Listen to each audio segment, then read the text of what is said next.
is History of the Mysteries. I'm Ashley. And I'm Jessica. And on this week's episode, Ashley is going to be talking about Bertha Gifford, which Mm-hmm. is a name. My mom used to call her this old car we had Bertha. That's the thing. It's an old It's name. old, yeah. Well, It's and this takes place in old. the early 1900s, so I was gonna say, is it like the 20s or 30s? yeah. Maybe. I think more like 1900, 1910. Oh wow. Yeah, it's All old. right. And then I am going to be talking about Leif Erikson. Ooh. It's a very heavy history segment for us. Getting back to your historical roots that you love. I know. It's so funny because when I explain our podcast to people, I'm like, well, we do like true crime, history, and paranormal, but it's kind of evolved over the last couple of years. And Ashley tends to like drift more towards the true crime, and I'm drifting towards the history part of it, and which I Mm-hmm. think is fun. Like, Yeah. I think it's nice. Yeah, we gotta hit the paranormal a little bit harder. Since Rochelle left, we don't have our paranormal gal, so you and I are gonna Yeah. have to hit that a little bit harder. I know. I think I'm gonna do one next week. Ooh, okay. I have an idea already. Oh, I'm doing true crime again. Shocker, shocker. So not next week, this Nice. week. Next week, I don't know Oh, what I'm doing yet. okay. When did you start researching today?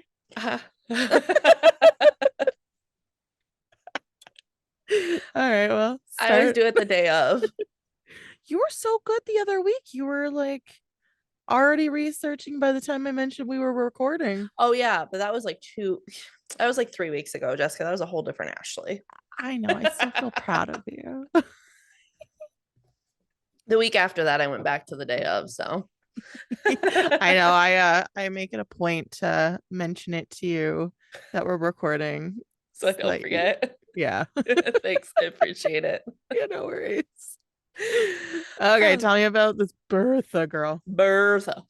Um, so I got my sources from an episode of Deadly Women. Whoa.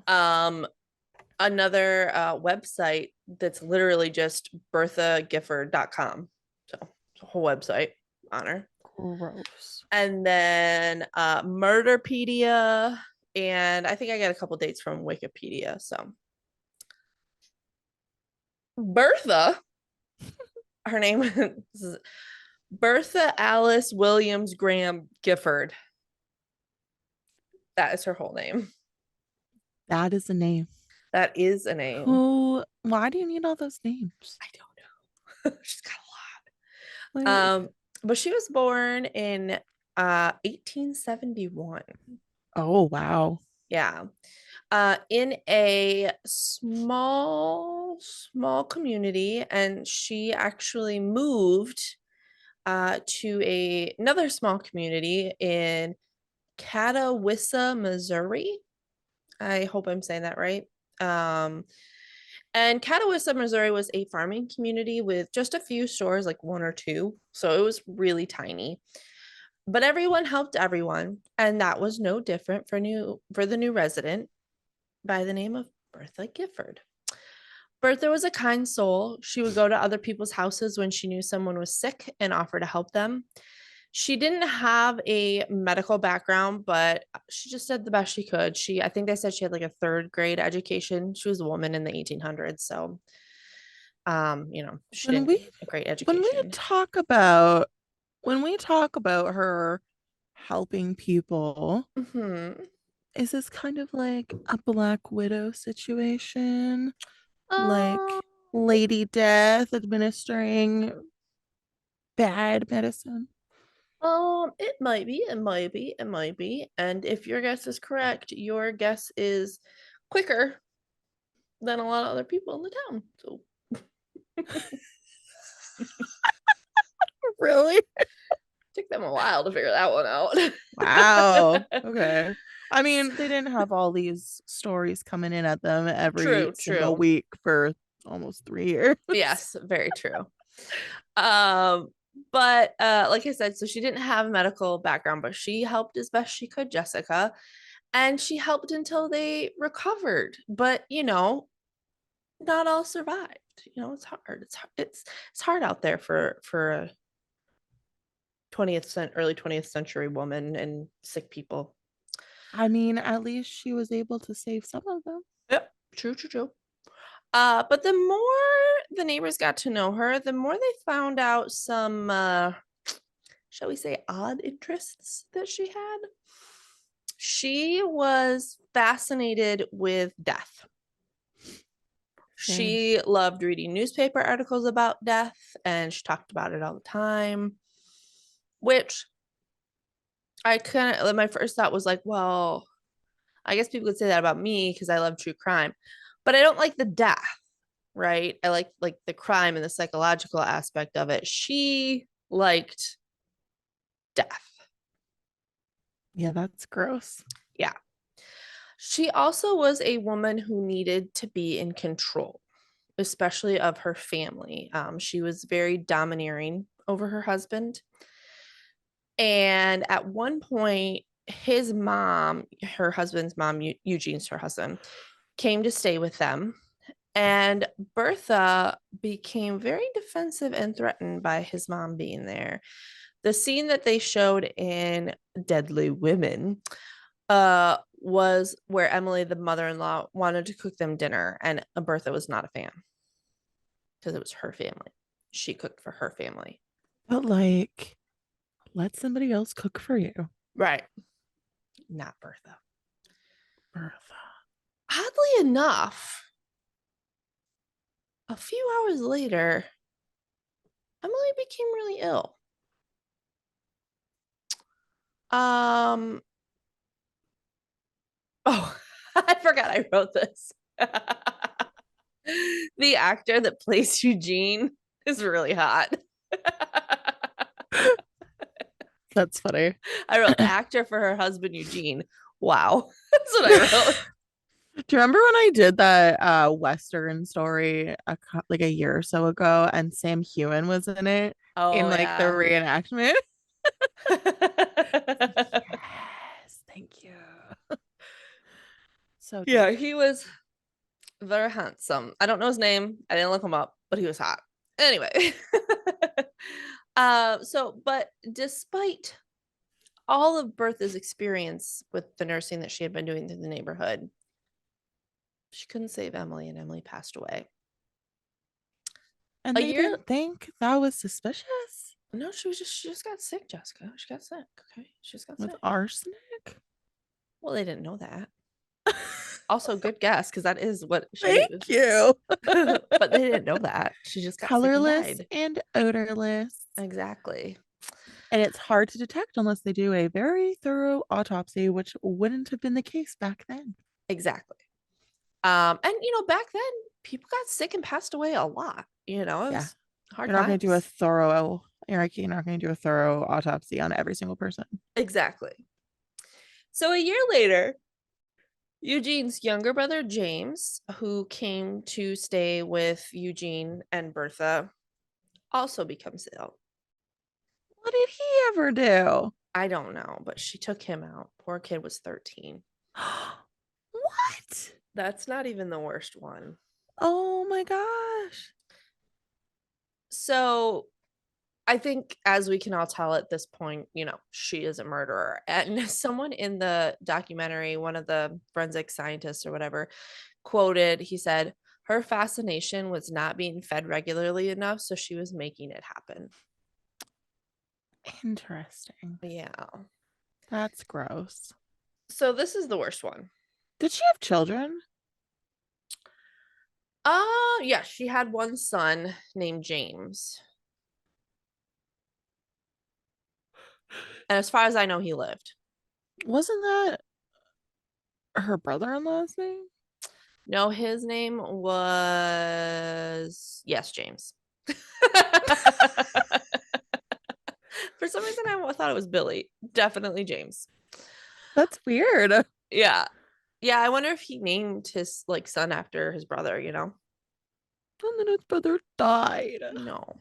That's so sad. This one's the worst. No. 3-year-old. I think her name was, I think I said it.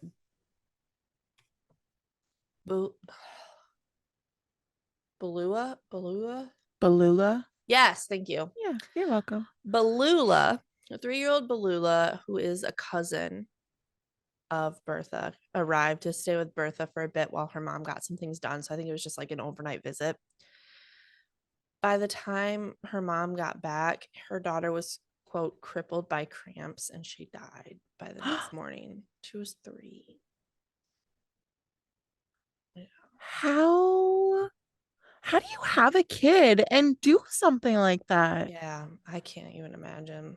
Like I Especially don't because it's painful to die from arsenic. and I just don't understand because a lot of serial killers have families, they I have know. children, I know. and then they kill children. Mm-hmm. How does that make any sense? How do you do that? I don't understand how you can compartmentalize like that, you know? Also, It's peep insane. my stain. Ooh. I think I got spit up on the shoulder earlier and I haven't changed yet. Well, you have an excuse. I'm just messy. Just a messy bitch. Um I like how we skated right through that sadness. We're like, mm. So, a few months later, a poor farmhand named Ed Brimley stumbled upon the Giffords' doorstep drunk. Eugene took him in and laid him down, and of course, Bertha was willing to care for him. By the next morning, he was dead as well. Do we know if this? Oh, no, that was a stupid question. Never But mind. Bertha done messed with the wrong family, bitch. Because Ed's widow said, you know what? Enough is enough. Too many people are dying in Bertha's care, and now my husband's dead, and I'm over this bitch. So I'm sure she said it exactly like that. And so she called the Quote for quote. police. She called the police and they exhumed Ed's body and they did a very thorough autopsy and found extremely high levels of arsenic in his system. And so remember, this is the early 1900s. So a lot of medical treatment back then did use arsenic. So that was kind of what Bertha's excuse was like, well, that's part of my healing potion is there's a little arsenic. But they looked into it and they exhumed 2 more bodies of people that had died in her care. And they found that they all had enough arsenic in their bodies to kill 7 people. So that's not just a little bit that you're using in some medicinal way. Holy crap. They continued to look into it and found that Bertha's healing potions killed 17 people. Holy crap. For a small town, too. That's like half the town. Literally. Holy crap. They found that she was purchasing arsenic on a regular basis, but she said that there were a lot of rats in her barn she was trying to get rid of. Obviously, that was not the case. You dumb bitch. Yeah. One investigator spoke to her and she said that she did not give the 3-year-old little girl arsenic, but that it was just in the little girl's system from eating too many nuts and seeds. The investigator, What the fuck? yeah, the investigator then said, okay, but who did you give it to? And an hour later, he had a signed confession. Bertha admitted to putting arsenic in medicine she gave to the Eugene's, or no, I'm sorry, a couple other victims, as well as Ed Brimley. And she said, I did it to ease their pains. And she later added, I told you about giving some of them arsenic. Maybe I gave some others arsenic too. Like, maybe. So she was arrested. Good. And then she was like, oh, you know that confession? It wasn't real. I didn't do that. That wasn't a thing. I don't like I feel like they shouldn't be able to recant. Yeah. Yeah. The only Like, problem with that is that there's so many coerced confessions, you yeah. know?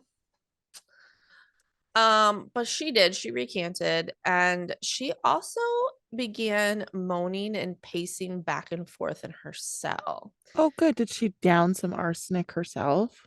No, she was angling for an insanity plea. Oh, Yeah. Eugene stuck by her. He said that she was just nervous when she did those things. They excited her and she made those statements. She didn't know what she was saying about her confession because, she's just a crazy woman, Jessica. Just a crazy woman. oh, stupid. Bertha pled not guilty and the trial began. It only lasted for 4 days. The courthouse was packed and prosecution was going for the death penalty. Defense had Eugene take the stand, and he said that uh, Bertha, poor Bertha, she was prone to bouts of melancholy. And her neighbors said that for a long time, Bertha had been nervous and excitable. You know, so she's insane. If a woman read a book, they were She was insane. insane. Yeah. Five other doctors spoke to Bertha in her cell and also determined that she was insane. The jury was out for 3 hours. Um, there was one farmer that said he wanted an eye for an eye, and that's kind of what took so long for the jury because otherwise they would have been done in like 2 minutes. She was found insane and she was sent to State Hospital number 4 in Farmington, where she lived out the rest of her life until she passed away in 1959 or 1951. And insane or not, Bertha is known as America's fourth female solo serial killer. Wow. Yeah. That's crazy. Yeah. I don't I don't understand how people can do that. I don't either. Or the fact that Eugene just like Stood by stuck her by her side, side. Yeah. even though she killed his brother. And mother. Yeah, and 3-year-old girl. Yeah. Yeah. I think Eugene died in 58.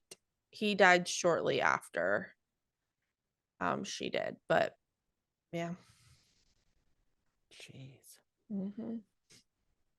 Well, thank you for that. Yeah. So it's kind of a little bit of history there, Mm-hmm. No, that was cool. Thank you. You're welcome. It was not enjoyable, the The children part, story, yeah, that was but pretty awful. I hated that. all right. Are we ready We are ready. for the shit show? Yes. All right. So my sources are All That's Interesting, Mhm, mhm, mhm. and history.com. Oh, And I'm doing Leif Erikson. He was the first Viking in North America. oh. Um, the reason wanted to research him is because I'm really big into Assassin's Creed Valhalla, which is all about the Vikings. And so I wanted to do this story, and I was halfway through researching it. And at that point, you just can't stop and you're not going to start over. Right, right, right, right. And I'm I a Viking. realized, Did you know that? no, Yeah, I have a pretty big amount of Norwegian in me. nice. Yeah. I have a bit of Norwegian in me as well. Oh. But I was halfway through and realized that I am not going to be able to pronounce any of these names. Yeah, Norwegian's not an easy language. And I even looked them up and I can't pronounce them. So we're just going to go on this wild ride together where I am going to attempt You'll do your to speak this best. language. But even when I'm playing Assassin's Creed, I have the subtitles on and sometimes they have the Norwegian words there. And it's like it doesn't sound anything like it looks. So Yeah, it's hard. It's not an easy language, especially like old Norwegian that you're going to be talking about. yeah. Yeah. So Good luck let's to you. go. Thanks. The controversy surrounding Christopher Columbus has grown in recent years. Discussions of his discovery of North America must take into account the horrifying massacre and treatment of Native Americans that followed. The fact that Columbus never ever set foot on mainland North America has also gained increased notoriety. However, there is evidence that Leif Erikson, another European adventurer, did. Many academics today think that Viking explorer Leif Erikson entered North America around 1000 AD, which may have made him the first Wow. European to ever set foot in the New World. I can't even like wrap my head around 1080. Like 1000. I know. That's so early. Mm-hmm. Isn't that crazy? That's crazy. Even the BC, like, that's wild. That's that's not a time. Like that's not a thing. That didn't happen. All right. Ashley says it didn't It happen, didn't happen. guys. I can't, my brain can't fathom that. That's just not a thing. It's crazy. So, this was all based off of historical narratives and archaeological evidence that they discovered in 1960. So, who the fuck was he? He Sorry, I'm most like just chilling. that's okay. He most likely was born in Iceland in the year, Ashley, get this, 970 to 980. That's not a thing. Also, I would give my left nut to live in Iceland. God, I love Right? Iceland. It's Oh, beautiful. oh my Like in the game, you like they went over to England God. Mm-hmm. from Norway. And then later on in the game, you get to go back to like Iceland and Norway and all these different places. And it's beautiful. It's so beautiful there. And like the people were so nice and there's like zero crime. And oh God, I loved Iceland. It's like another world. It's like there's nothing like it's just gorgeous. Except you can't speak the language. Yeah, their language is real hard. I tried to Mhm. learn how to say thank you and it was real hard. But almost everyone over there speaks English too, which is nice. That's good. Yeah. Sorry, go ahead. That's okay. Eric the Red, who founded the first Viking settlement in Greenland in 985 AD after being exiled from Iceland for murder, gave him the moniker Leif the Lucky. So, Leif Erikson's nickname is Leif the Lucky. Young Erikson encountered affluent farmers and chieftains who were explorers in Greenland. Maybe that's why he made the decision to sail across the Atlantic one summer. The truth is that neither this nor a large portion of Erikson's life have been conclusively proven by historians. Oh, interesting. It's difficult to fully comprehend the history of Vikings as a whole.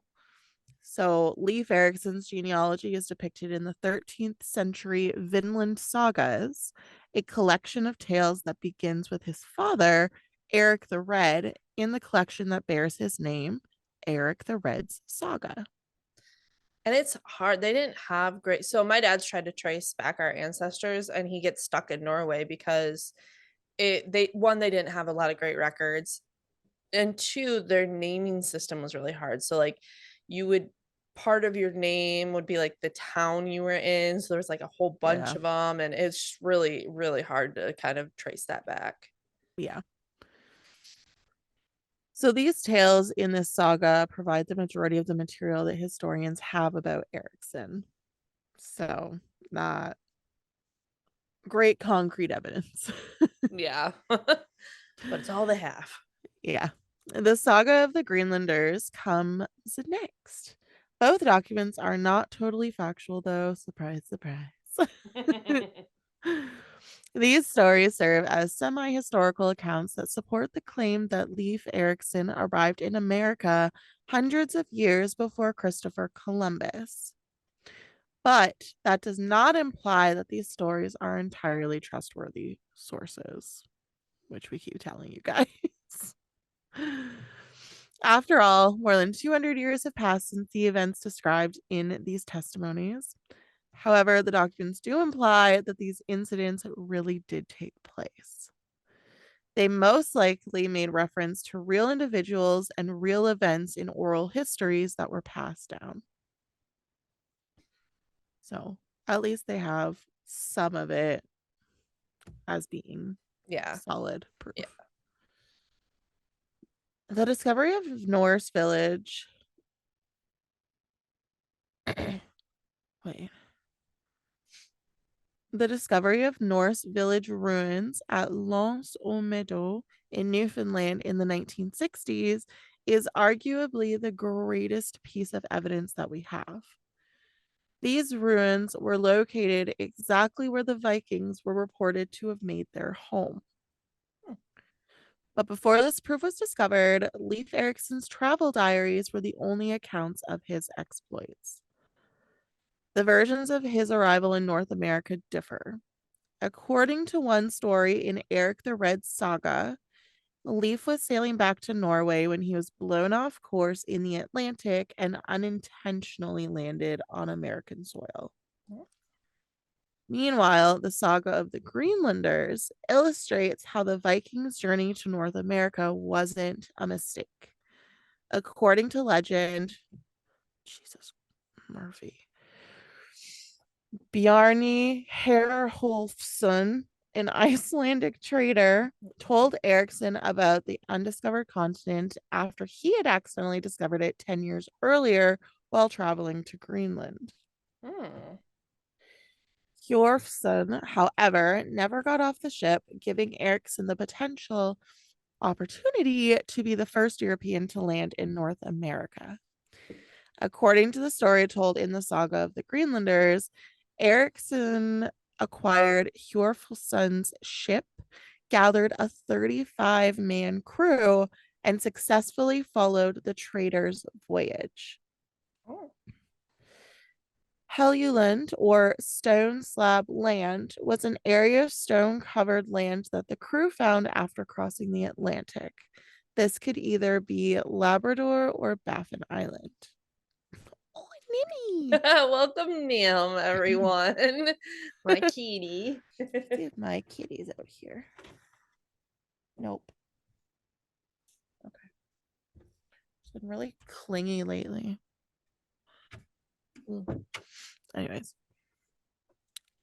Finally, they established a base at a place called Leif's Booths, which was possibly somewhere around the northern tip of Newfoundland. They first arrived in a forested area they named Markland or Forest Land, which was presumably also Labrador. For some reason, and I don't know why, I thought you were going to say it was presumably haunted. Imagine. That would be great. But no. According to legend, the Viking group traveled south and came across a fascinating location filled with grapes and timber. Vinland, or Wineland, is how they referred to this region. According to reports, Eriksson and his men stayed there the entire winter, taking advantage of the pleasant climate, exploring the meadows, and indulging on salmon and grapes. Ooh, that sounds like my kind of time. Right? With lumber and grapes in tow, the Vikings returned to Greenland at the end of the tale.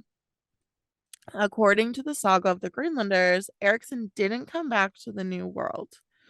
This may have been due to the fact that Eriksson's brother, Thorvald, was later killed during another Viking voyage to Vinland following a conflict between the Norsemen and the local natives. Hmm. Although Leif Erikson was last mentioned in writing in 1019 AD, and his son took over as chieftain in 1025 AD, little is known for certain about his final years, which is sad. Yeah. Leif Erikson allegedly Leif Erikson's alleged finding is depicted differently in Eric the Red's saga. So sick of like being ahead of my brain. The most blatant way in which the saga deviates from the saga of the Greenlanders is by referring to Leifsfjord as Stromfjord, or the Ford of Currents, rather than Leifsfjord. Mhm, mhm, mhm. Sorry, I'm so sorry. It's conceivable that this is the case since Eric the Red saga was intentionally created to downplay Leif Erikson's accomplishments Rude. in favor of Gudrid and Karlsefni, his sister-in-law and her husband.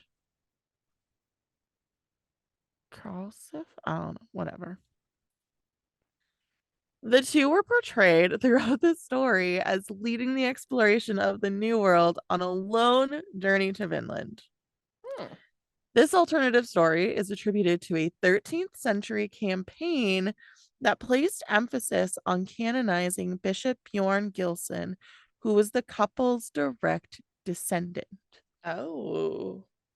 And the plot thickens. According to reports, the couple built a makeshift community in Stromfjord that housed 70 to 90 individuals. This base camp is thought to have served as a launch pad for additional trips to gather lumber, grapes, furs, and any other valuable or useful resources to bring back to Greenland. Oh, I thought she was like staring straight up, and I was like, the fuck is she looking at? That's so creepy. Now she's It was seeping. really nice. It didn't matter if the core was called Stromfjord or Leifsfjord. It was still thought to have been located at the northernmost point of Newfoundland, where archaeological remains of a Norse settlement were found in the 1960s by Norwegian explorer Helge Ingstad, his wife, and a group of archaeologists. How freaking cool! That is really, really cool. Like, how freaking cool! Oh my gosh, you got to see the pictures. They're really cool. There were 8 structures, Wow. including huts and halls for the chieftains. Oh, wow. That's cool. 8 buildings. How wild is that? Yeah. Can you imagine? No, that's crazy. Yeah. An additional find at this location, according to ancient origins, revealed a modest church honoring Eriksson's mother, Theodhild. It could comfortably accommodate 20 to 30 people, which is crazy. That is crazy. There were also 144 skeletons discovered throughout the excavation procedure. Oh, wow. These were tall, powerful people, according to the majority of the remains, which provided more support for the possibility that they were Scandinavian. The Viking settlement did, in fact, closely match Eriksson's depiction of Vinland, according to the BBC. Oh. These findings provide compelling scientific proof that each of these tales were at least loosely based off of historical reality. The town has since been designated a UNESCO World Heritage Site. Wow, that's cool. I know. And we were going to go see it like 5 or 6 years ago when we went on our first trip out east together. Mm-hmm. But we just weren't able to fit Newfoundland into our itinerary Gotcha. because we were going through Canada there and then coming back home through the States, and we had everything kind of planned out. Hmm. And to get over to Newfoundland, we would have to have taken a ferry, Oh, okay. and it was just going to take up too much of our time. So when I was in middle school, we had a whole Canada unit and we had to pick a province and do a report on it. And I picked Newfoundland. Oh, FYI, nice. fun facts. I thought you chose Nova Scotia. Oh, maybe I did. I Yeah, don't because know that's anymore. One of the ends. I did one of the ends. What is the one? What's the province that the Titanic? Uh, Nova Scotia. okay, then it was Nova Scotia. Never mind. Keep going. Ignore Okay. me. I will. Despite the evidence, Christopher Columbus has been firmly established in conventional history as the figurehead of European discovery and subsequent settlement of North America.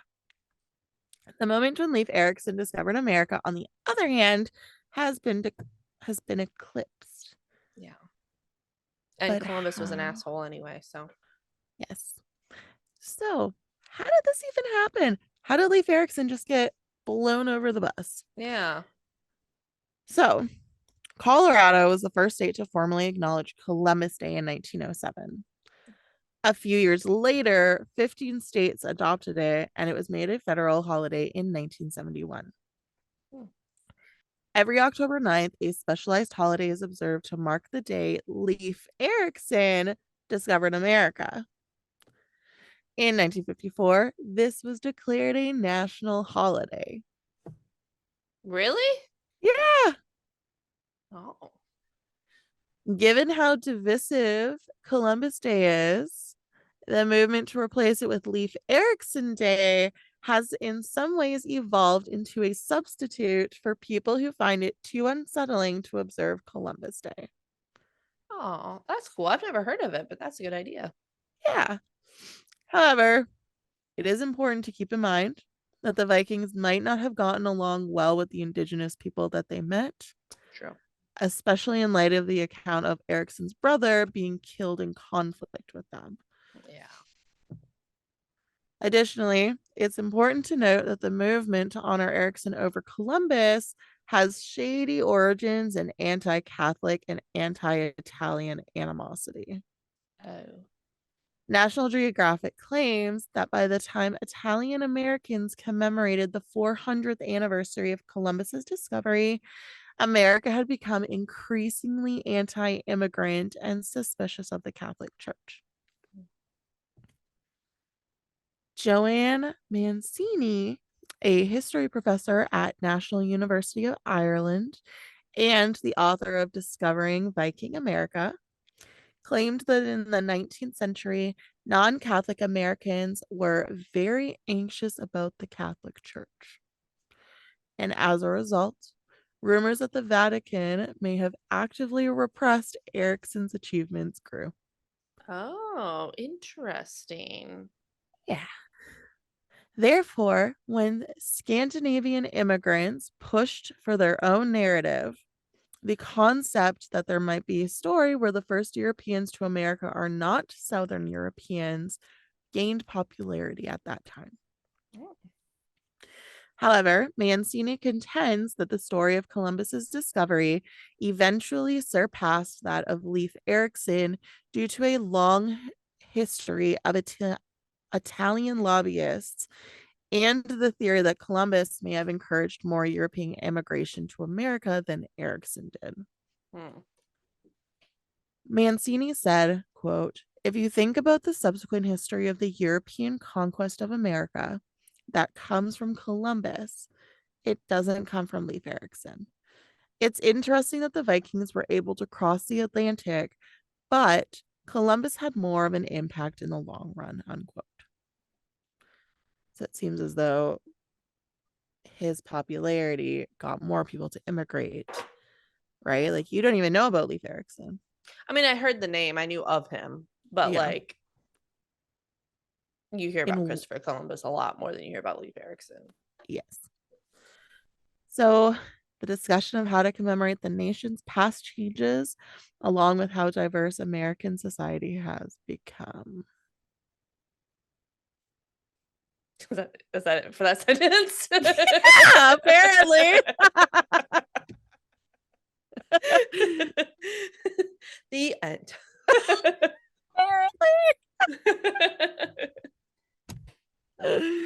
Sorry, everybody. Well, that was great. Not fully finished, but great.